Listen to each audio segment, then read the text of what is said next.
how to change default USB mode on a Samsung phone. In this video, I'm going to show you how to set a default USB mode. So when you plug your Samsung phone into a computer using a USB cable, you don't have to open up the USB settings and select file transfer or whatever else you usually select.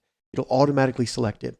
And if this video helps you, please consider giving it a like and also subscribe to my channel because that really helps me out. So to do this, we do have to enable the developer options on our Samsung phone. That just gives us extra settings and it's really easy to do. So to get started, swipe up from the bottom, find and select the settings app.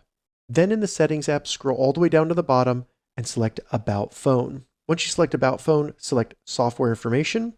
And then in here, all we need to do is find build number and select build number 7 times. So I'm just going to tap it 7 times. You'll see it count down. And then once you've done it 7 times, you need to unlock your phone using your PIN or whatever else you need. And then it'll ask you, do you want to allow development settings? Select OK. Now when we go back to the main page of the settings, scroll down below About Phone, you'll see Developer Options. And now we just need to scroll down to the section labeled Networking. Then once in Networking, just scroll down a little bit and you'll see Default USB Configuration. Select that.